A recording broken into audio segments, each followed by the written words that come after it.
Good morning. Today we will be discussing about Web API and open data sources. So first of all, we need to know what is an API. Then we will be discussing about what is Web API and all. So first API. So API is application programming interface. So think of an API like a waiter in a restaurant. So when you go to a restaurant, you don't need to know how the kitchen works or how the food is prepared. You simply tell the waiter what you want on and what they need to bring it to you. So something like this. So an application programming interface or API does a similar thing for software. So it is nothing but a set of rules or protocols that allows different software applications to communicate with each other. So instead of telling a waiter what you want, a software application sends a request to another application through an API. The receiving application then processes the request and sends back a response. For example, when you use a weather app on your phone, it's communicating with the weather service through an API. So that app sends a request to the weather service asking for the current temperature in your location. So the weather service processes the request, retrieves the temperature data and sends it back to the app, which then displays it on your screen. So the weather app is not going to continuously monitor or just sends you the details. So weather app, so it is going to communicate to the weather service through an API. This is what API is. So next is nothing but web API. So web API is again a set of rules or protocols that allows different software applications to communicate with each other over the internet. All these things, so simply a software we have discussed. Now in terms of when we are going to communicate over the internet, so that comes the web API. So think of it as a waiter in a restaurant. You tell the waiter what you want and the waiter brings it to you. That is what we have seen in API. In case of web API, a software application sends a request to another application, but here all these things happens over the internet, and the receiving application processes the request and sends back a response. So the main key points about web APIs are, so definitely it is going to use HTTPs, and it is going to use some web services, the RESTful web services. They use JSON, XML, or something like that. So examples of web APIs and all, like Google Maps API, Twitter API, or Facebook Graph API and all comes. So in order to use a web app API, so you have a browser API and a server API. Browser where you request for a particular service, and once the service is done, server is going to respond back to the client. That is nothing but your browser. So how does this API work? So in essence, what I can say is a web API is a bridge that connects different software applications, enabling them to work together and exchange information. So as you could see in this uh, like steps, we have some 4 different steps. So client is nothing but the browser, or so now I'm the customer or the user who sends the request, and medium is the API, and the server is the backend where the request is accepted and processed, and the server will be responding back to the client via the API. So how this API works? So client sends a request, like a client like a website, a mobile app, or any other software application sends a request to a server using a specific URL. This request often includes some parameters or data that the server needs to process. Then server through API, it is going to receive the request and interprets it, and it understands what the client is asking for based on the URL and any other data. So now the third step, server process the request, which might involve accessing data from a database. It maybe it need to perform calculations, or it need to interact with other systems and all. Then finally, once the server processes the data, it sends a response back to the client. The response typically it contains the data or the information that the client requested. So this is how, so the client is going to receive and uses the response, so receives the response and can use it to update its details, like as we have seen in the weather API.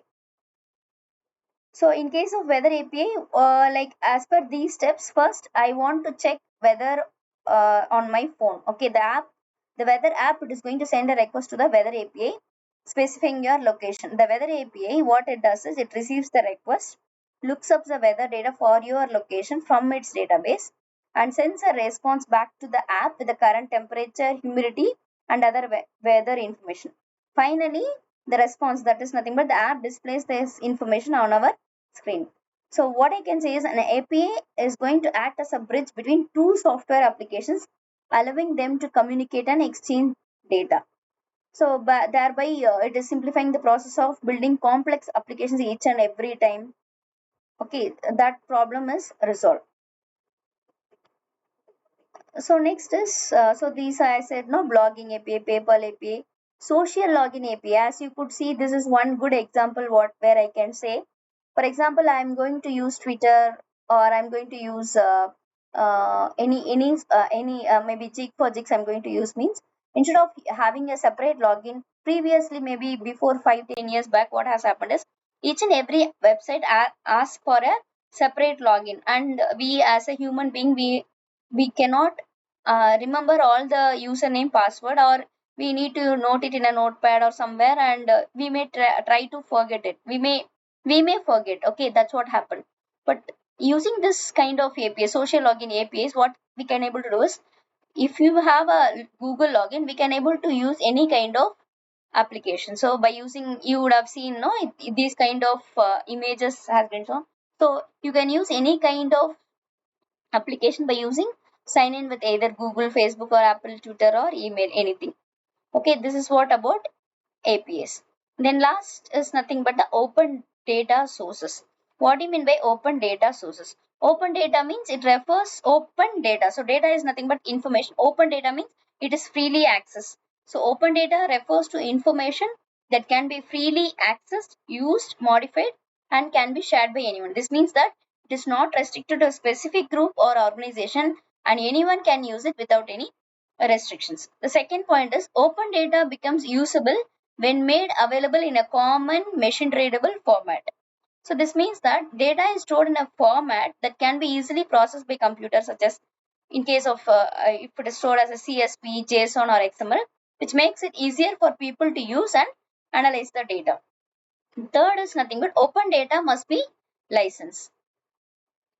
So its license must permit people to use the data in any way they want, including transforming, combining, and sharing it with others, even commercially, which ensures that data remains open and accessible to everyone.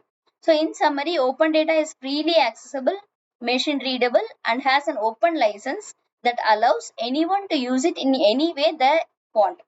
So which makes it as a valuable resource for individuals, businesses, and organizations that want to access and analyze data. So the last topic is nothing but what are the types of open data? Like we have government data, scientific data, corporate data, citizen generated data. What do you mean by government data? So wide range of data sets such as demographics, economic, education, healthcare, and environment. So all these are collected and published by government agencies. Demographic data, like for example, population, age, gender, ethnicity, and all. Economics data means the GDP, unemployment rates, inflation, and all. In education rate, how much enrollment has been done for a school, graduation, colleges, graduation rate, what is the test scores, and all. Healthcare data, hospital admissions, disease rates, healthcare data, healthcare spending, how much they're spending, and all. So during COVID and all, we would have seen the data that has been populated in the Twitter and all. And environmental data, so air quality, water pollution, climate change. Scientific data is nothing but, so this data is collected and analyzed by scientists for various research purposes. For example, research data from experiments, surveys, and observations. It can be a climate data. By using some kind of sensors, they can able to measure the temperature, precipitation, and all. And biological data, some genetic information, biodiversity, and all. Then the corporate data. Corporate data means some companies, so some companies release open data for various reasons, maybe for marketing, social responsibility, or for research purposes. Examples of corporate data include customer data, the purchase history, the demographics from, okay, those things, the product data, the specification or the reviews, and the financial data. How much revenue has been generated, what is the expense and all. Finally, citizen generated data is nothing but it is collected by individuals, often through social media or mobile apps. For example, I want to collect a survey on a particular content. As an individual, I want to collect some information, means like whether this course will run properly or not, this kind of survey, right?